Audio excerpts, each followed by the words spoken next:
Hi, everybody. Welcome to Tanya for Life. We're now doing chapter 9, and we're going to quickly go into a little bit of a sum up.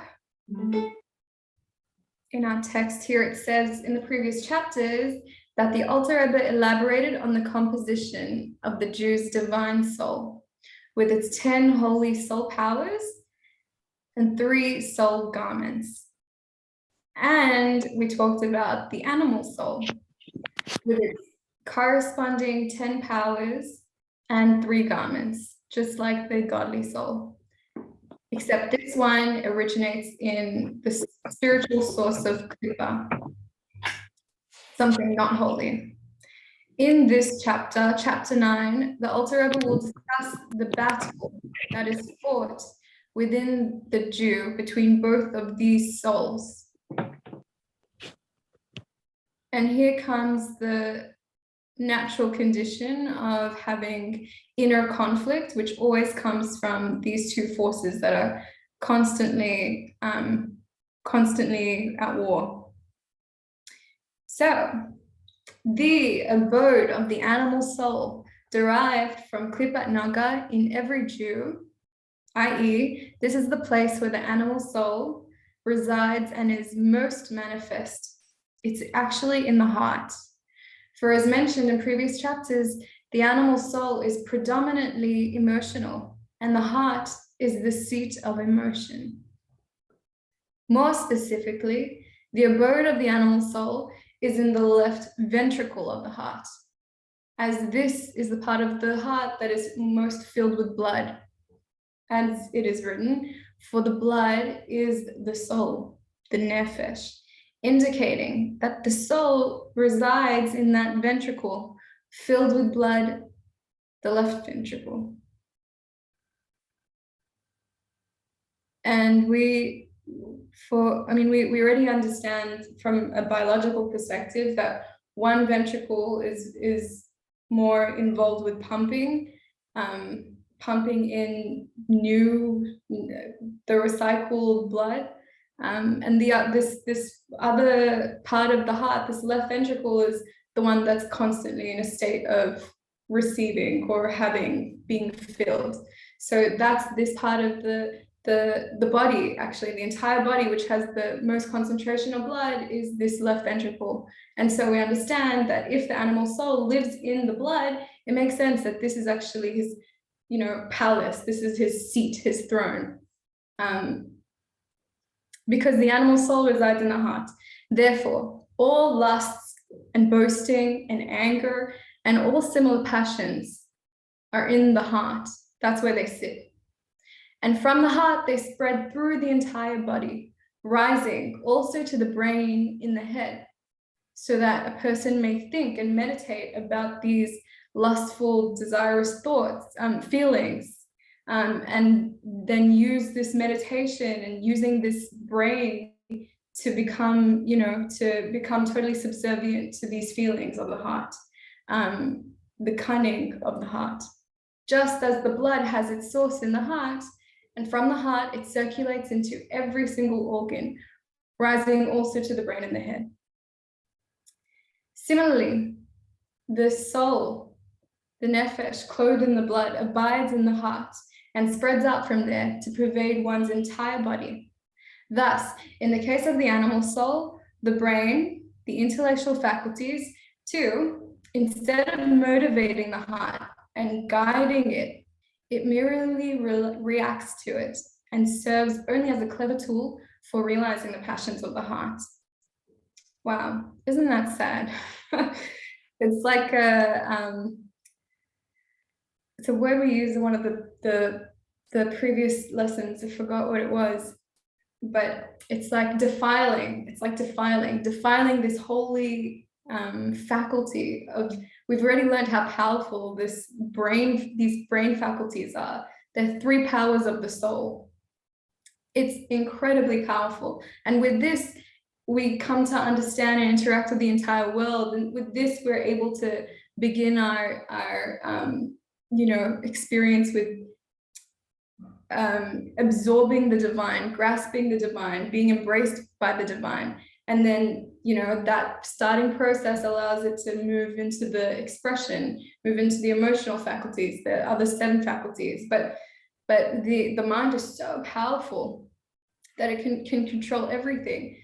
But here, in the case where the animal soul has power over the brain faculties, that only happens because it's just being used as a clever tool to realize all the negative emotions and expressions of the heart. So it's not really using it. It's basically just reacting to the heart rather than being able to guide. But the abode of the divine soul is in the brains that are in the head, and from there it extends to all the limbs. So isn't that amazing? And that's why Chabad, that's why Chabad Hasidus is all about Moach Shalit al Alev. It's actually a 2-way process. Moach Shalit al Alev means that the brain will come and redeem the heart, because we said the heart is the seat of all the negativity that's within us, basically, the animal soul. So what we want to do is, with the power of our brain, which has which is the abode of the godly soul, the divine soul, with this power we have the ability to build and strengthen and work on our building our godly soul strength, changing our brain structure even, so that there's the godly soul has more power to control and have mastery over the entire body, including the heart, over the left ventricle of the heart even. And with this, a person's able to redeem his heart, redeem it from all the evil, and actually transform it into holiness and goodness, like we talked about, redeeming, sanctifying, elevating through the Kedusha. And that's what Chabad's about. It's about using your mind to redeem your heart, because the godly soul rests mostly in the brain and the animal soul is in the heart. So once we get to a purified state within our heart, the next step is actually to go beyond our limited thinking, beyond our brain. So then we're in a position to allow the heart, the purified heart, to shalit al hamoach, to the purified heart to redeem the brain. And that's because now it's become a wholly transformed, passionate desire for God. All of our emotions can be now used to see Hashem in our life. Instead of seeing ourselves and all of our desires first, we see our purpose in the world. We see our connection with Hashem. We see the truth of just everything makes sense if it's all towards God. So I want to be part of that process. And I, every step of everything that I'm going to do and think and share is going to be in this avodas Hashem. And so you're actually able to let go of your limited thinking, your mindsets, the things, the logical thinking that can get you a certain extent, but then it needs to be let go so that you can make room for something higher than you, Hashem, to come down and consume your mind even more so, and actually help you to see things that you would never see, actually help you to understand and to do things that you never had the ability to before. And that's this process of self-refinement, because of this nature that the animal soul lives in the heart, the godly soul mostly lives in the brain. And ultimately, we are subservient to Hashem when we allow ourselves to be, when we choose it. So the divine soul resides also it lives in the heart, but now we're learning that it lives in the right ventricle, where there's no blood, where we're just pumping in new blood all the time, right? So that's the place where that's the part of the heart that the godly soul does have a palace, does have a summer castle, right, that he can come to. Mostly he's in the brain, but he does have presence in the heart. Now, we have the ability, even more so, the fact that the godly soul already has a structure in the heart that is so easily, tempted. It gives us even more power to think that this same heart actually has more strength, because it's not something completely far away. It's actually, there's more strength within the heart itself to bring this godliness into it. So that once we strengthen even more so the godliness that's within this right ventricle, then all that it's pumping in can be holiness. It'll be pumping holiness into the left ventricle, into the animal soul's residence. And then that will help to purify. That will help to purify the animal soul. Whereas what we always talk about, actually, we keep coming back to, is the Rebbe's teaching of the mind being a pit. Just like Yosef was thrown into a pit that was devoid of water, devoid of water is redundant. You don't need to say that. If it's an empty pit, we know it's not going to have any water in it. So the explanation that our sages say is that the water corresponds to Torah, Kedusha, Hashem's holiness that he reveals into this world for us to take hold of and to make use of. So this Torah that Hashem gives us to change our heart, to transform and elevate all the negativity. If we're not actively bringing Mayim, bringing this holy water, this Torah into our heart, into our brain, into our heart, then what's naturally going to happen is that the snakes and scorpions, the pit was empty, meaning it had snakes and scorpions. So if we're not actively pumping our godly soul, the right ventricle of our heart, with holiness, then it's not going to have the strength. It's going to be empty, let's say, like empty of strength. And the animal soul is constantly getting bigger and bigger anyway. We learn for many reasons, even just breathing, even just waking, even just going to the bathroom or eating, all these things, this is why the animal soul is so full. So it's like constantly full. So if we want to change it, we have to understand that this is a nature, and we want to start putting in small influences more and more and more, because just waiting for a big bang is not going to crack it. So the more that we put water into our pit, the less and less snakes and scorpions will be there, which means that the more of your animal soul has been transformed. That snake and scorpion thoughts, snake and scorpion feelings, all the negative feelings won't actually have a place to be anymore. Like, you'll see that you start reacting completely differently from how you used to. A negative reaction won't be the first, won't be your response. You'll be able to slow down, to think about it, to accept, and to direct yourself with with your godly soul's direction and strength. We see thus that the divine soul resides not only in the brain, but also in the right ventricle of the heart. As he did when speaking of the animal soul, the Alter Rebbe again singles out the heart from among all the other organs. Having said that, the divine soul extends to all the organs as well. He mentions the heart specifically, for unlike the other organs, in which merely the extension of the divine soul is manifest, in the heart, the divine soul itself, i.e., the divine soul's emotional faculties, is revealed. Now, the Alter Rebbe now goes on to explain this point. This revelation in the heart of the divine soul residing in the brain is man's fiery love toward Hashem, which flares up in the heart of discerning men who utilize their power of chachma. Whoa, that's amazing. That is so powerful. Basically, how do we stimulate all of this love? All of these holy emotions live within this part of our heart. They live within us already.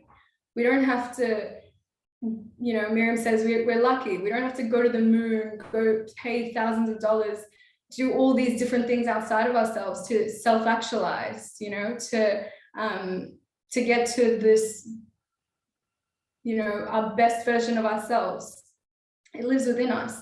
This connection with Hashem, this absolute love of Hashem, this like high level of really seeing, resonating, giving each experience over to God. It lives within us. The issue is that it's covered up because of such a big animal soul and so little Torah feeding our godly soul. And also meditation, etc., etc. So we're missing the key ingredients to transform the animal soul. That's what the issue is. But this part of us who has such clear avodas Hashem, just within the faculties of love and fear, etc., all of our spirats and all of our elements, we don't have to, like, we have that within ourselves. So this is saying, like, how do we get to this level that is there? The more that we learn, the more that we use our mind to, direct it towards God, the more fiery, the more passion can come out of it. It's like using our mind to help bring out the feelings in our heart. And the more we do that, the stronger it becomes. We're actually even connecting with a high level, like the level of one of the spiritual worlds is the intellectual. Another spiritual world, Yetzirah, is the level where we're feeling, where we can connect our feelings. But the higher world is, it's like when we're thinking, when we're using our intention, when we're using our feelings, we're actually connecting with higher worlds.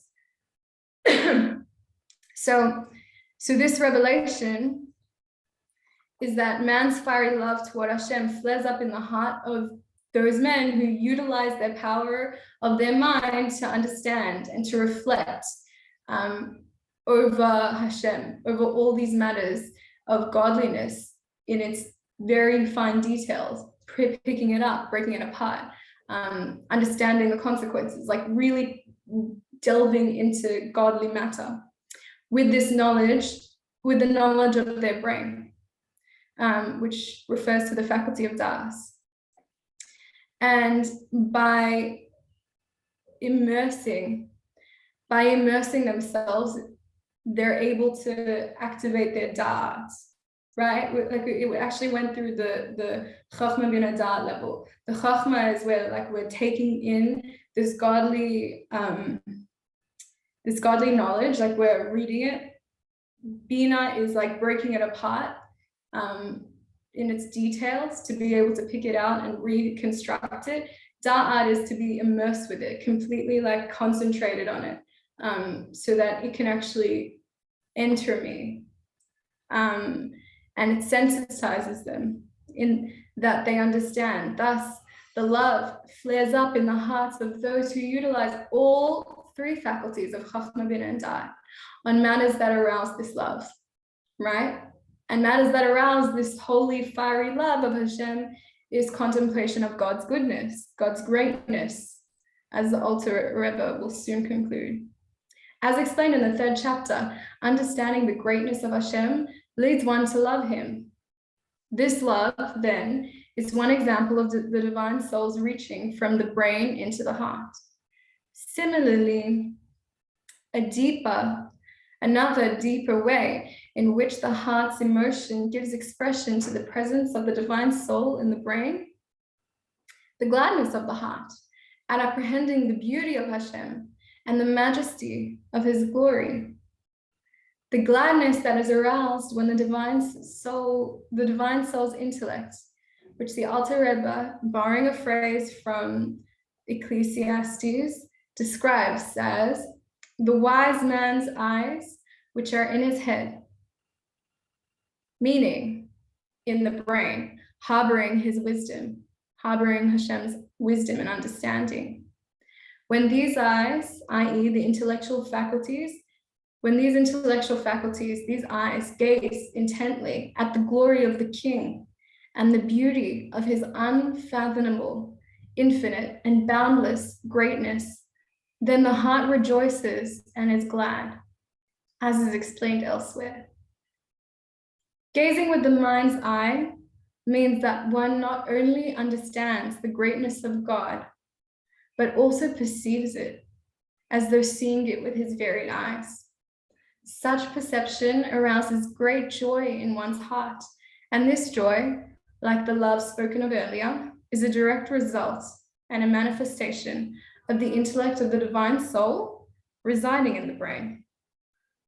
So powerful. And this is such a beautiful timeout, such a beautiful timeout. So like when you're davening, before you daven, you can build up the anticipation of knowing what am I doing now? Why am I doing this? Why am I going to go set aside time out of my busy schedule to just read words, right? And we already learned about how important, how incredible of an opportunity davening is, but even more so, we can add to the benefits. Like we can add that we're actually using this time to just let go of everything and gaze at this incredible King, the glory of the King. And the more we allow our minds to think about that, like, what does that mean for me? What does that mean in my life? Where have I seen God's glory? You know, his unfathomableness, that it's completely infinite. It's not something I can even completely wrap my hands around because he's so beyond me. He's so amazing. And his greatness, like how kind is he? Like all the things that he's doing, he's a king and he's still so involved in my life, you know, like he's giving, oh my gosh, it's so beautiful. There's actually the story of the Baal Shem Tov. He gets asked this question by one of his Hasidim. Wow, I forgot the details of the story. It's incredible. And the Chassid was saying, how can you tell, I might be off here with the question, but somewhere around the lines of, how can you tell if Hashem is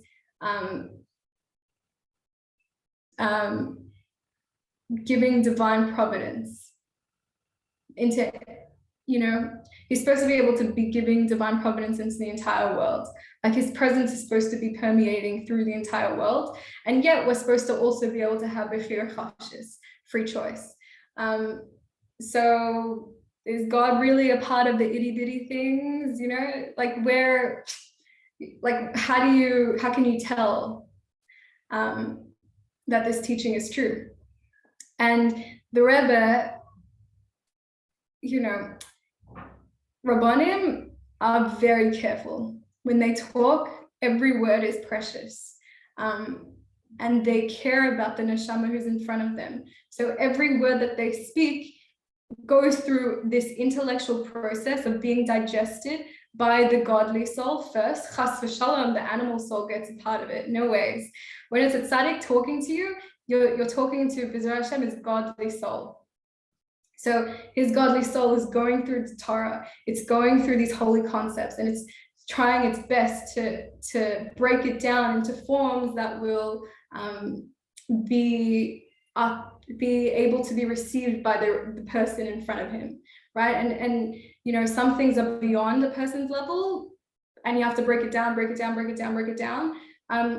And you know, maybe a person's too emotional to hear one thing, etc., etc. So there's so many like factors into who you're talking to in front of you that a person has to be aware of. Specifically when you're getting the time in front of a tzaddik, like a tzaddik is so sensitive, B'ezras Hashem, to every neshama that the Alter Rebbe, the Baal Shem Tov, thought for a while. He didn't just speak. He thought for a while, wanted to give an answer that was correct, like true by God, but also digestible for the person. And in these moments where he was thinking, there was a leaf that fell. They must have been outside. There was a leaf that fell like right by them, and they all noticed it falling down. And they noticed also that there was a snail, I think it was a snail or a slug or something, creeped out from nowhere and took shelter under this leaf. And that, like the Baal Shem Tov shows that as an example, how you can, you know, see it, feel it, experience this glory of God right in front of our eyes. So he was saying, just like this leaf had a time, a precise moment when it needed to fall off the tree.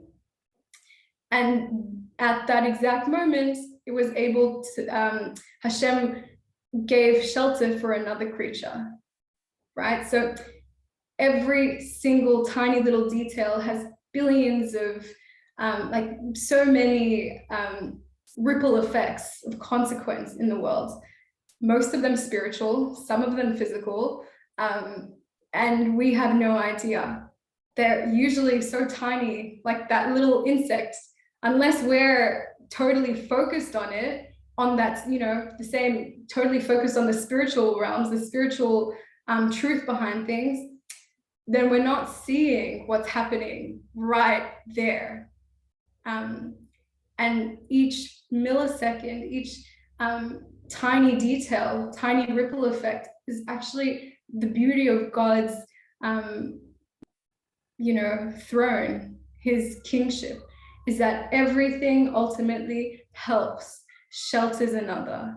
Each thing, maybe something looked bad, looks hurtful. A leaf fell off the tree because it's not attached to its life source anymore, so it's passed on.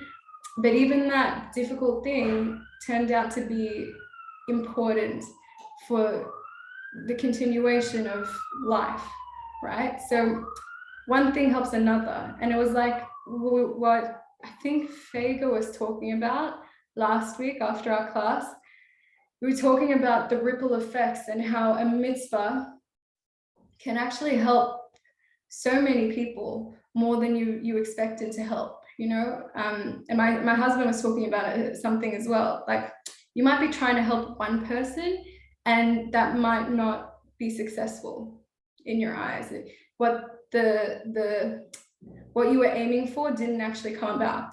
So you might feel depressed, you might feel disappointed, but actually you should be, you have the ability to be happy through it all, knowing that maybe that little good deed that you did actually had a ripple effect onto someone else, because someone else saw the goodness that you were giving, and that self-sacrifice inspired them so that they started giving, or they started wanting to be a part of of turning to a God who cares, right? So all these things, there's so many beautiful details in our lives that we can choose to focus and tune into. And the more that we do so, the more we'll be able to see the hand of God in our lives.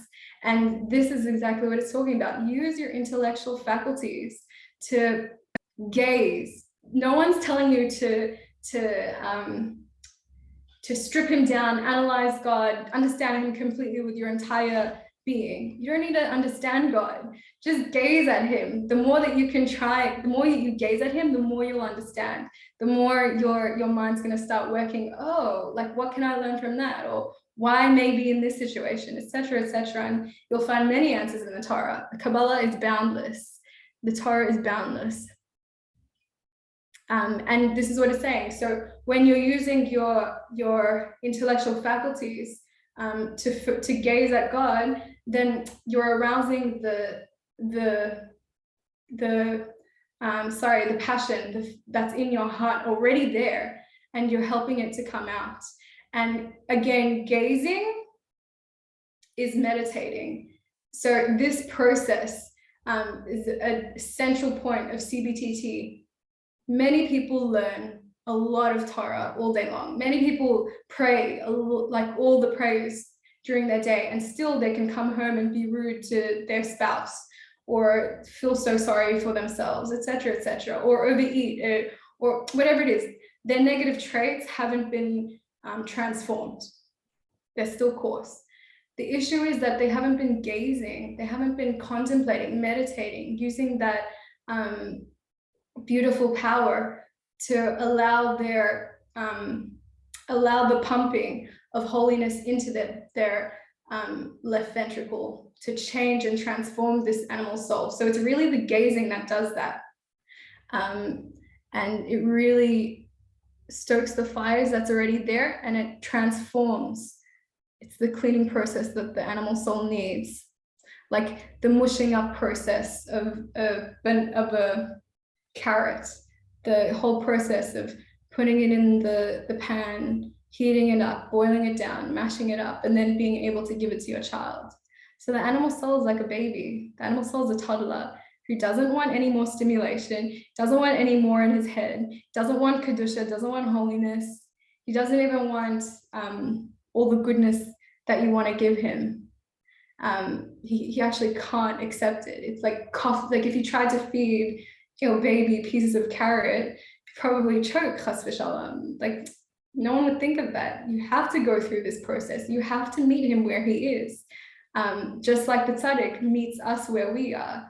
So we have to go through that process of boiling it down, mashing it up, and then being able to feed tiny little bite-sized pieces to this baby, to this animal soul, who then will be able to digest it and able to transform his insides.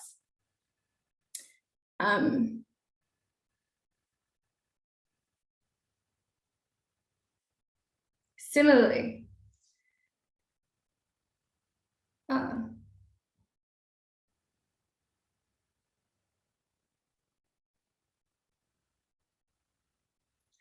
the other holy emotions in the heart, such as fear of God and the like, originate from the Chabad, the wisdom, understanding, and knowledge in the brains.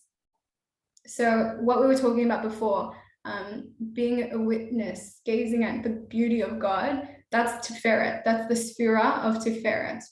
Before we were looking at the fiery love of God, that's the Sphira of Chesed. Then the other emotions, fear of God, that's the Sphira of Gevura. So each Sphira we can actually refine and purify, strengthen the godliness that's there. That's, you know, our personality is just here, right here. So the more that we attach it by gazing at God in this way, then we're actually purifying this part of the soul, this part of ourself, and helping it to come out more. So the Alter Rebbe has thus established that each of these two souls has its own separate abode and separate way of functioning, lest we erroneously conclude that each soul goes about its own affairs, not interfering or concerning itself with those of the other. The Alter Rebbe then continues, it is written, however, one nation shall prevail over the other nation. The verse refers to Yaakov and Esav. In terms of a Jew's spiritual life, he's saying that this text in Bereshis was taken from the Torah, and its spiritual Kabbalistic meaning from the Kabbalistic way of reading the Torah. Remember, there are 4 levels of reading the Torah, and the most hidden way of seeing, like reading it, is what we're going to say now. In terms of a Jew's spiritual life, it is understood as an illusion. Yaakov and Esav is understood as an allusion to the divine soul and the animal soul, who are constantly warring with each other. I actually want to take it back a little bit, because we understood how the heart that's so full of passion we experience it daily, that we can see. If our hearts feel stimulated, tempted, then it will, the feelings will move throughout our whole body. We'll start feeling the urges and the feelings of sadness. If it was sadness we felt in our heart, the feelings of, because maybe the temptation there was that our husband didn't do something. So that temptation caused our heart to really to spread this feeling of sadness or self-victimizing or etc. And it's spreading through our entire body. We feel it. We feel whatever experiences we're feeling, maybe like a heart pumping with anxiety, what's going to come next. And then it comes up slowly rising to our brain. It doesn't start there. It rises up to our brain, and then our brain starts intellectualizing, making excuses. It's so good at making excuses for the way we're feeling, the way we're acting. And it allows us to continue this craziness of hurting ourselves, of pulling ourselves more in the dirt, and not actually making any positive change in the relationship, right? So that's how the animal soul gains control of the entire body, starting from the heart. But the godly soul, it's like it starts in the brain. So just like we said, if we want the godly soul's influence into like the godly soul's personality to come out, then we need to use our mind, because this is where it begins. It doesn't begin in the heart, it begins here. And so using our brain for it will allow our, it'll help our body to calm down. You can see it for yourself when you use your meditation, when you're gazing, when you're involved in something focused and relaxed and slow, then your body can start to relax. There's no tension, there's not something pushing you, urging you, there's no intensity. Intensity belongs to the eighth heart, belongs to the animal soul. But this holiness that you're completely surrounded by in safety, it permeates your entire body, that can be allowed to relax, because again, your brain governs your entire body. It governs the digestive process, it governs all the organs, it even, it like goes through each part of our being. And then it can go through the heart as well. But and from an energetic point of view, like where the mind is, the energy flows, right? So if a person's so in their head all the time that they're not able to be present in their life, then they're so focused on their the witch hunt of following the animal soul's desires in the heart, then they're only up here. They don't live in their present. They're not aware of their godly status, of their incredible opportunity, that the testament of them being alive means, what it means to them, what it means to God, what it means to the people around them, right? They're just completely unfocused.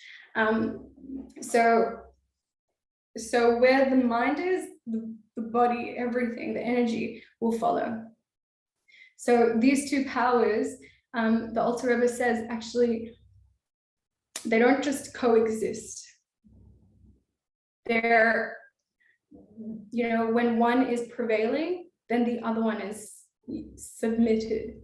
It's like suffering, sort of, right? So it can't be two strong beings. And that's why it's saying that these two parts of us are constantly at war with each other.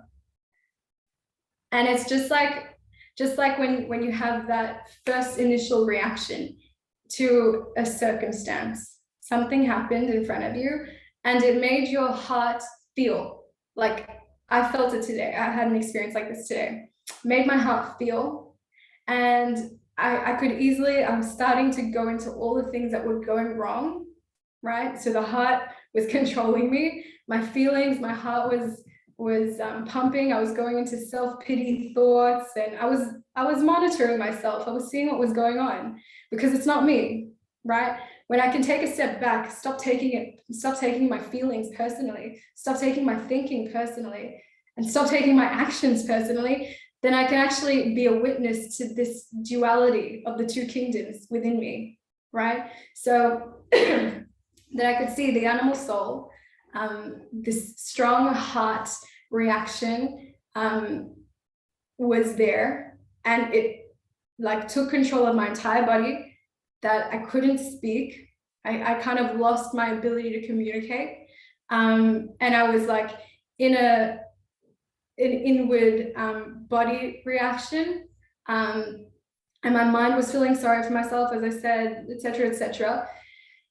And I was, it's hard when you're there. It's hard, especially if you have no practice. But the more you use your mind from a holy perspective, like when you use the holiness of your Chachma, Bina, and Da'at, then you actually have the ability to stop it in its tracks. You can acknowledge and validate the animal soul. It's important to, but while validating it, it's a means to an end. It's not an end in itself. Some people validate their animal soul's feelings and thoughts and leave it there. and everything has to change around them because of how they feel. And that never ends well.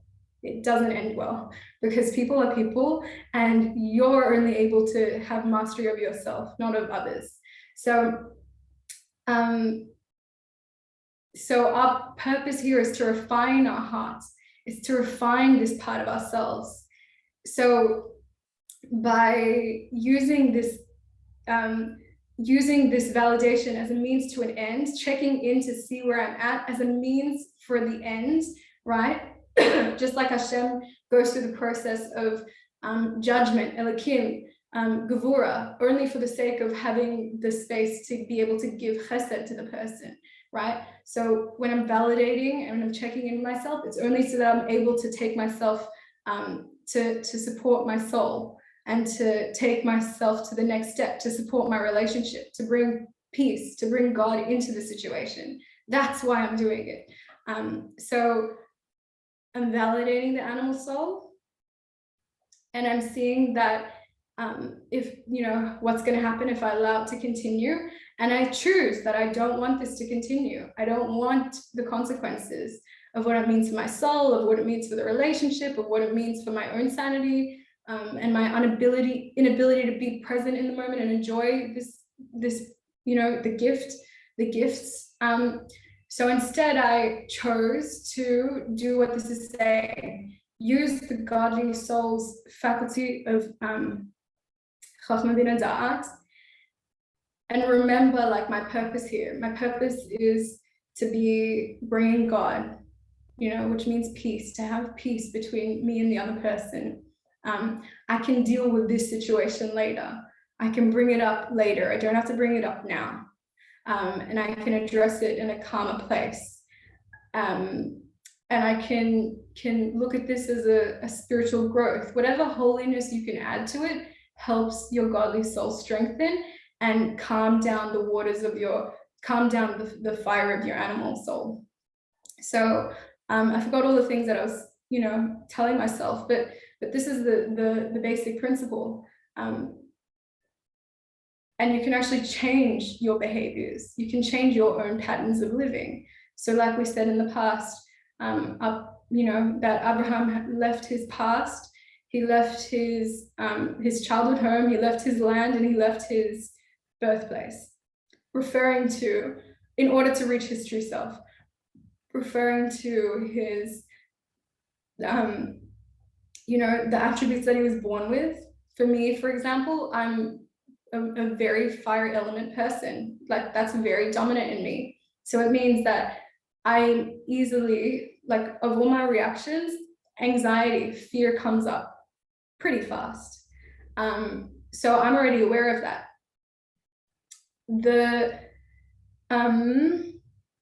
That's part of what I was born with, the DNA of my soul. Then Abraham was told, you have to not only leave your birthplace, leave your father's home, leave your childhood behind, what you had in your childhood, what you lacked, what you had too much of, right? Everyone has something to complain about there. Most people have something to complain about the way they grew up, and how that set the stage for bad habits, etc., etc. So we all have things that we learned in our family home, and we can leave those behind as well. Then the other thing we have to recognize and leave behind is our bad habits, the land, the eretz, ruts, the things that we chose to use as tools to run away from our life, to run away from confronting the difficulties in our lives. So these three things that we grew up with, these are what, part of what the animal soul is running on. And in order to get to the true self, we have to acknowledge it and then move past it. Choose to move beyond it, transcend it, not have to feel stuck to it. And we really don't. So having this ability, this validation, understanding these categories and what's going on here, only in a means to move beyond, because I'm not cool with where I'm at. I'm not cool with this. helps you to actually reach the true self that's hidden underneath. It's just there. It's there. This part of you that's, so happy and so able to connect with the other with peace and love, even when you're feeling resentment, hurt, etc. It's under you. It's there. It's just under it. So that's amazing and so powerful.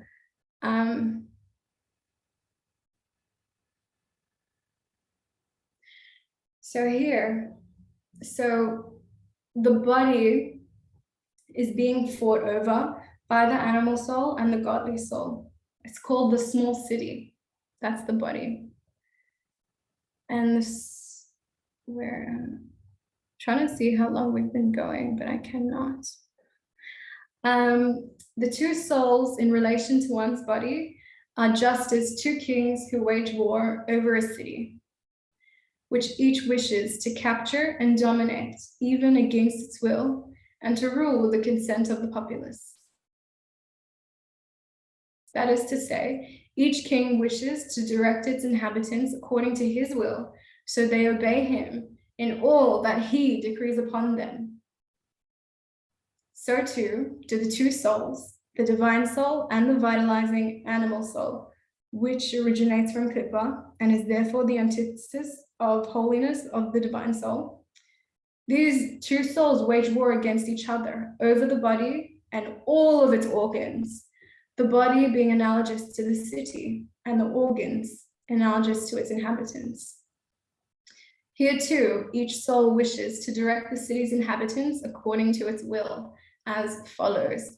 The divine soul's will and desire is that she alone rule over the person and direct him, so that all the organs be subject to her discipline, following and obeying her dictates, and furthermore, that they surrender themselves completely to her, i.e., that they not only obey her, but they also surrender their will to her.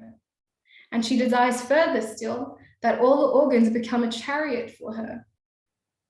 This is actually really beautiful. I'm trying to see.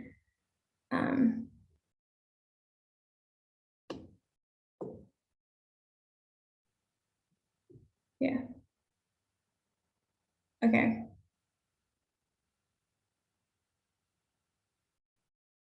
So the divine soul desires that the organs not only surrender their will to her, implying that they do indeed have a will of their own, all the organs have a will of their own, though it is surrendered to the soul, but rather it desires also not only they surrender, but that they have no will on their own, similar to a chariot, which has no independent will, but is merely an instrument of its driver.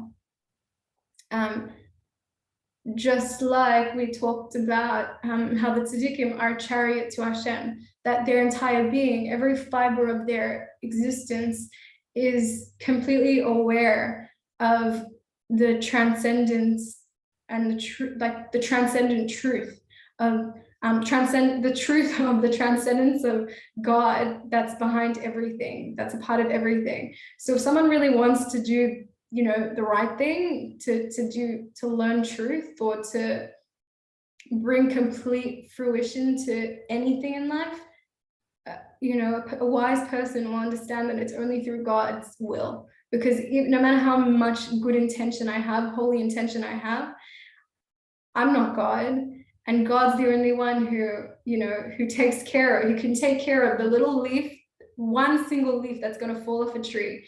He can also, and at the same time, care for a little insect that's needing a home. At the same time, care for the people who are able to study, and the family across the world who is going through surgery or a life, a beautiful, I don't know, whatever it is. There's so many things, what I'm trying to say, happening at the same time, and only Hashem, who created it all and is continuing to sustain it, knows exactly what we all need, right? More than we do, because there's so much complexity to even just me, even just my animal soul, even just my godly soul, even just my body, my soul, these different spheres of me. How am I supposed to know exactly what I need all the time, right?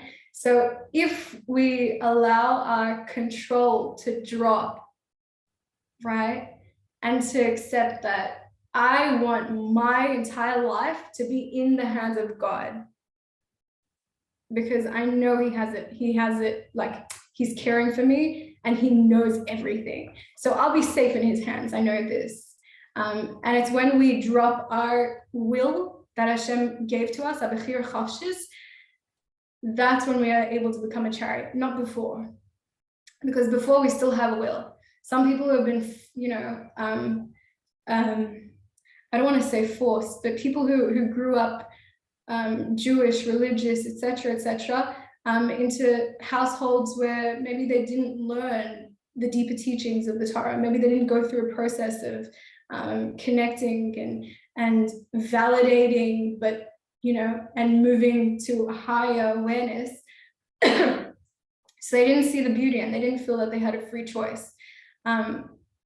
So that just shows you that you actually have the ability within yourself to choose. You really do. And unfortunately, people in that stage may go to complete opposites of holiness because they think that's where free choice lies. And it's not true. It's really sad because it's not true. Free choice is when we can see, when we have the ability to choose one way or the other.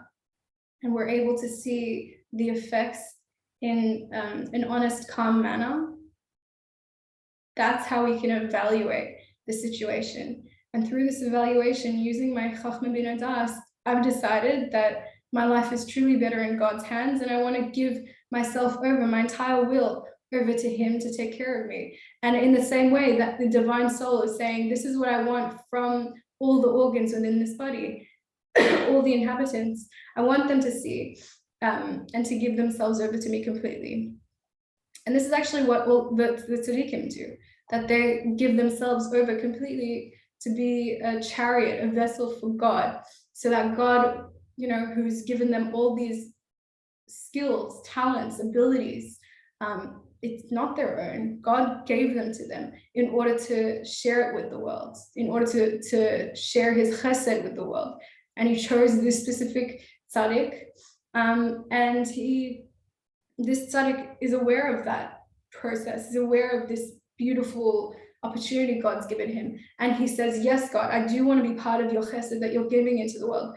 Please use my entire body, my entire being, my entire existence in line with your will, so that your chesed can be shared with the world, so that what you want to happen in your world happens through me. I do want to be a part of it. And the beautiful thing is Hashem can use so many different people, so many different creations. He's created so many things. But we have the choice to say to Hashem, I want to be your pathway. Please use me. And that's so stunning. It's so beautiful. We can see it in our own lives. That's something Miriam's taught me, is she calls it being a superconductor for God's light, but it's the same thing as being a chariot. So that I see the chesed Hashem's giving into the world, and I want to be a part of that chesed. Whether it's material abundance, like money, parnasa, it could be, taking a phone call, doing a class, it could be writing to share with the public. Whatever I'm doing that's for someone else, that's seeing the chesed, the kindness of God, and choosing to be a part of it. And in that way, you don't feel like you're being zapped out of all of your kindness. You don't feel like you're always giving and you're never receiving. It doesn't come into the picture, because now you're a vessel for God. Now you understand all the kindness that you're giving is not yours, it's God's, and you have chosen to be to take part in his giving. And such a transformer. And that's exactly what the divine soul wants from her subjects. She wants from the entire body, that, and the entire body will be taken care of if they give their will to her. But that's what she wants. So I think we'll leave it there for now.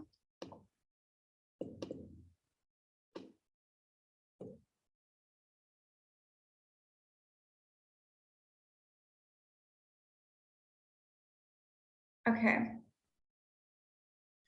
So a question from Miriam's upcoming book, chapter 9. Can you find more time in your day outside of deep meditative prayers, outside of deep meditative Torah learning sessions? Can you find more time in your day to gaze at Hashem, to draw in his holy light?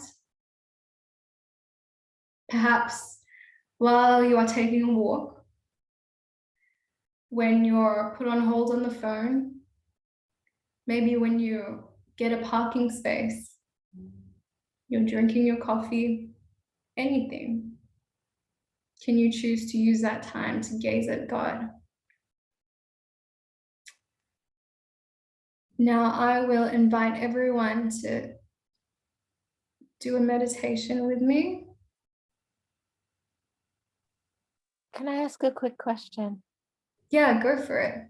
Can you tell me more clearly what you mean by gaze at God? Are you talking about meditating on his goodness, his greatness? What are you referring to? So goodness and greatness are different attributes of God. That is, gazing means I'm choosing to focus my attention on something. So if you choose to gaze at your husband, or you choose to gaze at a beautiful flower in front of you, or you choose, chas v'shalom, some people might choose to gaze at something not holy or not, not nourishing. It's a power that you're given. So when you're given this power and use it for holiness, ultimately the holiest thing is to use it to connect yourself with Hashem. So when you use your faculty specifically to connect yourself with God, then that is like the holiest fire that purifies so many things, like that entire faculty. So that's what I mean. Gazing means giving yourself, your mind, time to focus on one thing in front of you, and you're choosing to gaze at God. So one example Miriam gave is, for moments during the day, if I got a parking space, that's like I'm gazing, focusing my attention on God and saying like, wow, he's so kind that he gave me a parking space. It's so busy, so many people want it, but I'm so lucky that he chose me, or blah, blah, blah, blah. You're gazing at the kindness of God, right? That his ability to take care of you among so many people, so many things. Or you can see a pattern, a shape in the sky or on your child's clothing or whatever, and see a heart and think, oh, that's a reminder. God's sharing with me his love for me. So you're choosing to gaze at God, witness him more in your life. Does that answer the question? Okay, you did in the last question. Witness that it's all Hashem. If I'm gazing at a flower, I am thinking, wow, Hashem gave us such beauty in the world. So it's gazing at something, but our thoughts are about Hashem, that he created it, or that he gave it to us, his kindness. Okay, perfect. Yeah. Thank you. No worries. Thank you so much. No worries. Gazing though implies a little bit more than just witnessing. It's like it's the higher step of more allowing your time, your space to be meditative more. I think it's more of a meditative experience than just intellectually witnessing. So I hope that gives a little bit more depth. I think so. Thank you so much. No worries. I saw the word cogitate used, and that's a word that's come up in my life in a secular way lately. It was used in the translation in the Tanya, and I think that's a word, look it up on your own. It's like contemplation. I think it's related to the gaze. I think it's a more complicated understanding of what it is to gaze if you look up the word cogitate. I think that's just what I'm thinking. So contemplate. Okay. Yeah, cogitate, not contemplate. Cogitate. Okay. It's an old word. To think deeply about oldie something. but goodie. to meditate, reflect, think deeply about something. Okay. Hmm, Yeah, nice. yeah. Wow. That makes for a very peaceful life. You are so right. I love it. Any more questions for now before the meditation?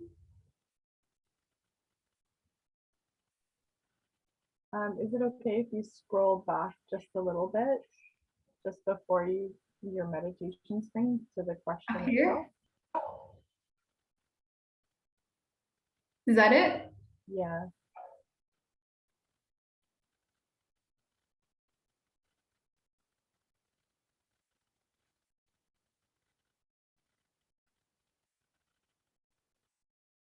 We'll have another chance Oh, to I get like, back to yeah. the question. Okay. Yeah, if I could look at it later, that'd be great. Sorry? If I could look at it later, that would be great. Yeah, well, we're gonna go back to it next week as well. Okay. Still in the same chapter.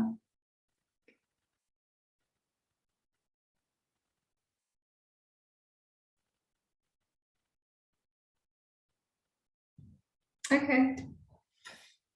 So I invite everybody to take a few breaths with me, start this meditation. Breathing out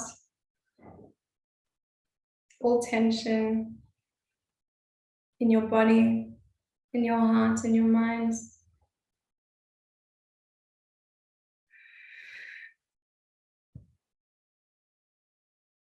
Breathing in kindness, compassion, peace, tranquility. Out. Just feel your entire body soften. Take notice of these beautiful, holy words and thoughts of Tara moving around in your head. This chachma that you haven't yet completely broken down, that you haven't yet completely digested, still in this state of having received chachma. Feel the beautiful buzz in your mind. Imagine these holy sparks with each breath moving through you, through all places in your body, moving into your heart, from the right ventricle of the godly soul's resonance into the left ventricle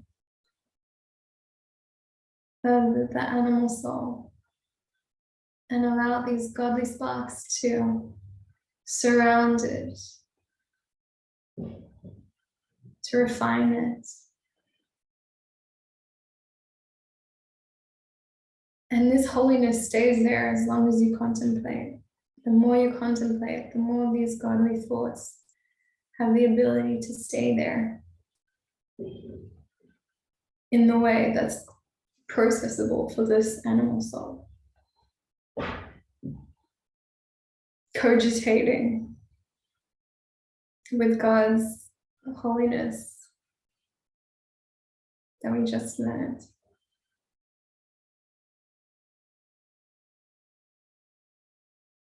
Wow, imagine that transformation happening as we move further into all of our organs, awareness of all of our organs, our digestive systems,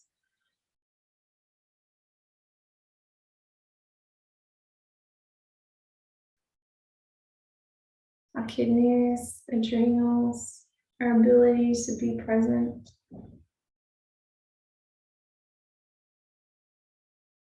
Our liver and spleen, the purifiers.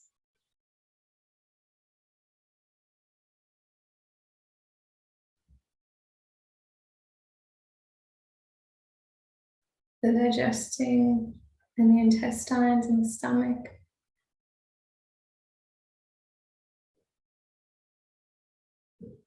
Feel your heart, your lungs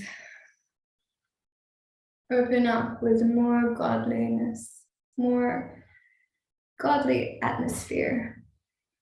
Present, this organ is present with God. Accepting the rulership of the divine soul, wanting the rulership of the divine soul. Imagine all your organs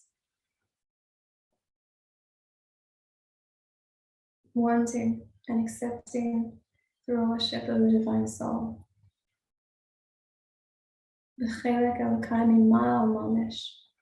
This piece of Hashem literally put into this world. So holy, so pure. Wow. What it would mean to be totally subservient to this force within me. Feel your organs touched by and also going through the process of becoming absorbed and surrounded and transformed by this godly light of the words and the Torah thoughts and wisdom that we just learned. Feel your entire inner being going through a process of transformation.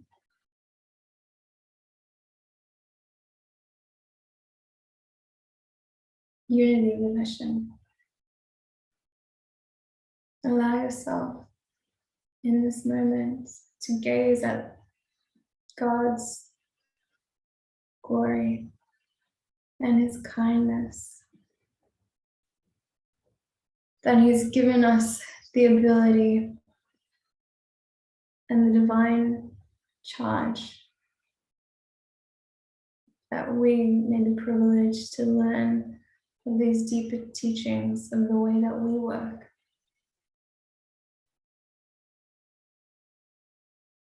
So that we can enjoy our life and live a full life. So that we can partake of His kindness that He wants to give to the world.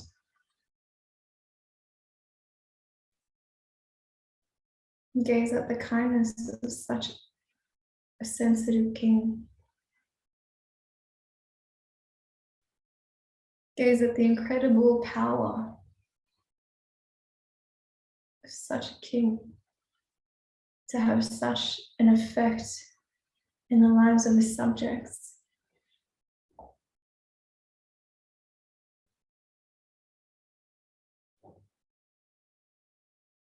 That he can create a whole person with all their soul faculties, their powers, their skills and talents for a purpose.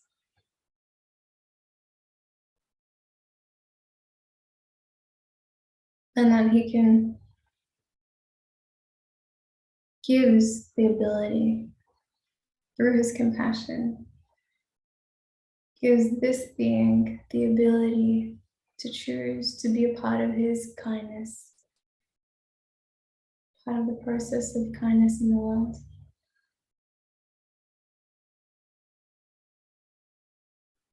Now gazing at God's compassion, and that he can give us the ability to reach fulfillment, self-actualization, a sense of achievement.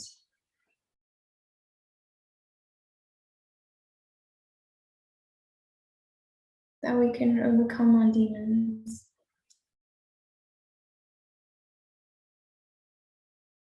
Gazing at the beauty now of the beautiful world God created. Imagine in front of you a beautiful scene of peace, whatever that is to you. A garden, the middle of an island, a tropical island on the beach. See yourself take a step into this image.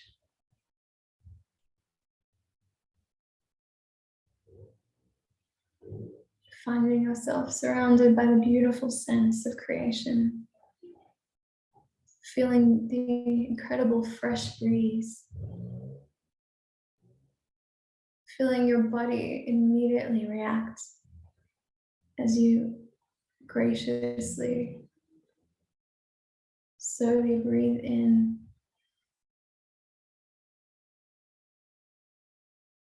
God's beauty in creation.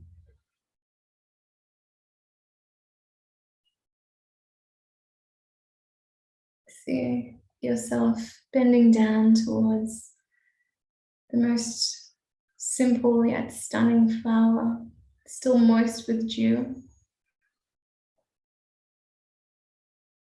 Take in the delicate smell, the beautiful designs that just grew naturally, no one painted. That's amazing. And appreciate that God designed it, God created it.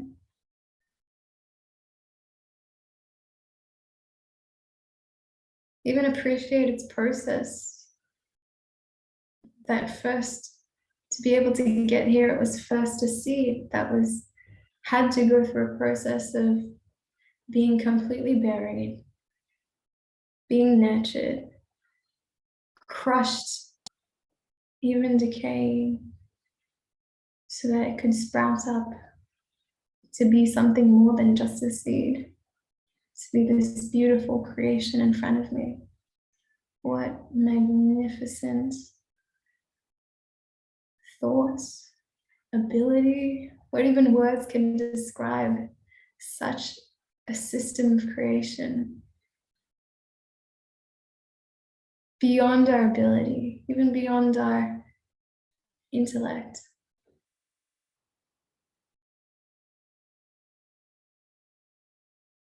Completely attributing all of this amazement to God, to His wisdom, to the King of the universe, who in the same way created us, created all. Gazing at the glory of Hashem.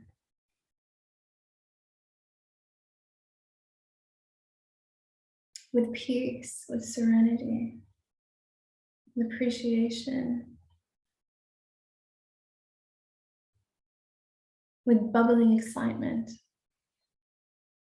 When you feel and you notice your sounds coming out of your mouth, singing, hearing birds sing with you. What a kind King that He gave us the ability to express through such a beautiful form. See a close friend in front of you, your child, your husband, your parents, siblings, and express yourself to them with kindness, with compassion, with blessings. Wow. See how much it makes them smile, how good they feel. And think of God. Gaze at God's greatness through this act, through these abilities that He's given you, the ability to share something so sweet, to be a co-creator in His absolute kindness, that He could have made you without speech. He could have made you alone.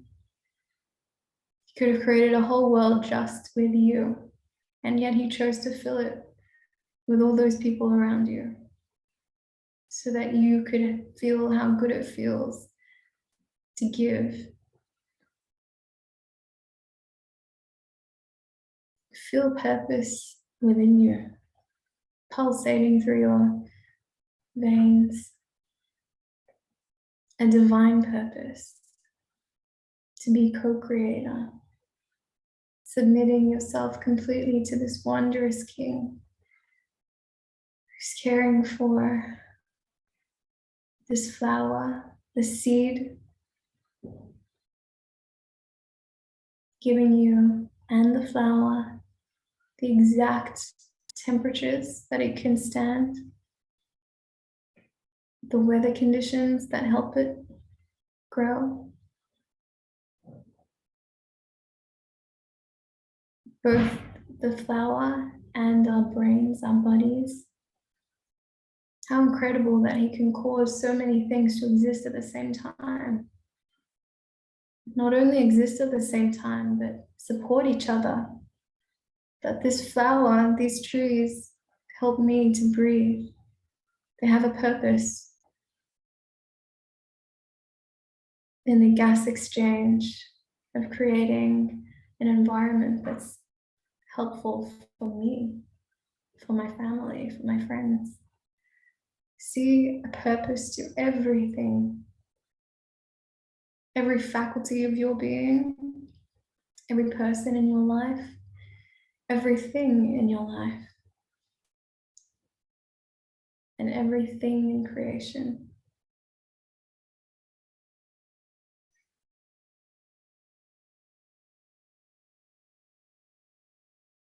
Feel this transformation.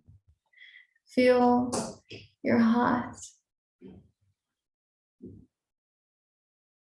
getting transformed with this gazing at God, with this divine soul's faculties moving through the brain, changing structures, and through the heart, the right ventricle, the divine soul's palace, into the left ventricle, the palace of the toddler, the toddler animal soul. And this greatness of God pulsating through and radiating holy light. Feel as the animal soul accepts this image, accepts these teachings, this wisdom, this holiness, because now it's been broken down. It's been given time, cogitation, that it can accept it in. Feel this transforming, being nurtured, being elevated, this animal soul. The negativity within you becoming diminished less and less as it becomes more and more holy.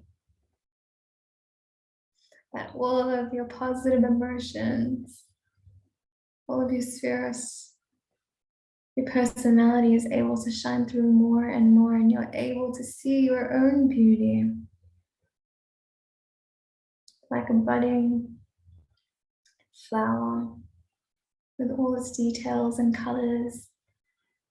You're able to appreciate yourself as well as everyone around you for who they are, for their soul, for the belief that Hashem has in them, and for their contribution into the world just by them being them and having these faculties that God chose to give to them.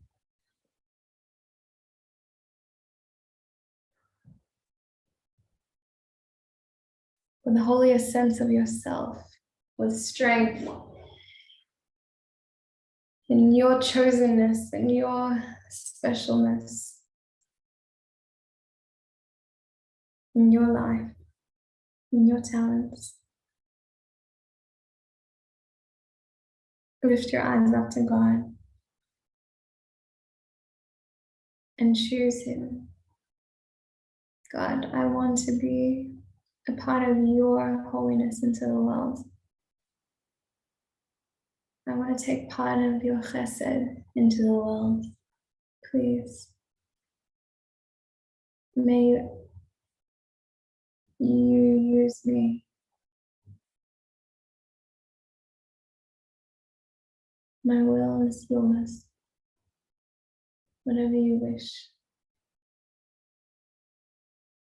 Seeing again the goodness all around you. And this is the God you want to leave your hands, your life in.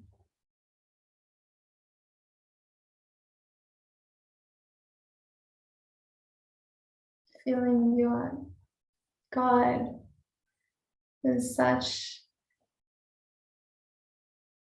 a responding sense of care and passion towards you, like a father hearing the most beautiful, trusting words out of his beloved son.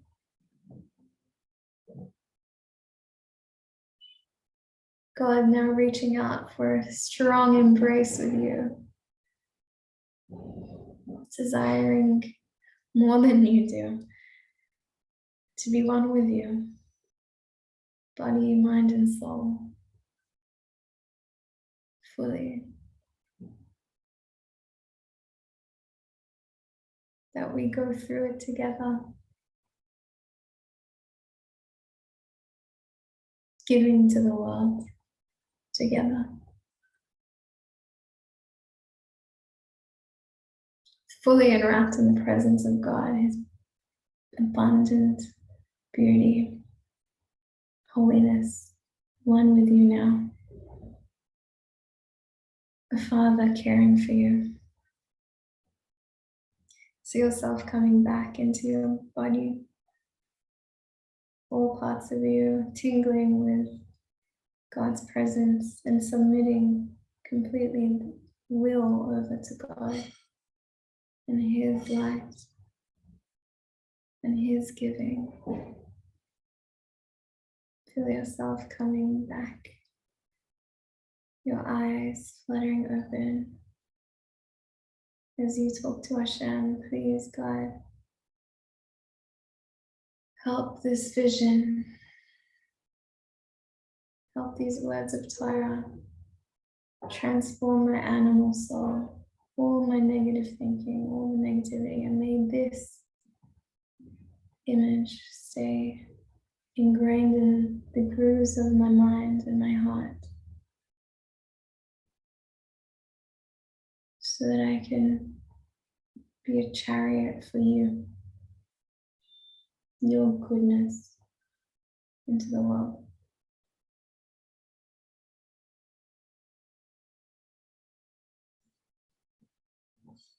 With growing faith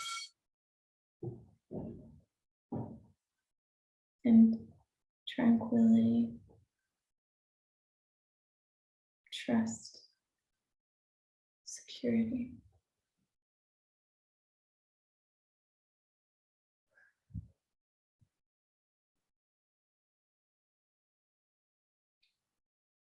Feel the difference. You're now different after this transformation.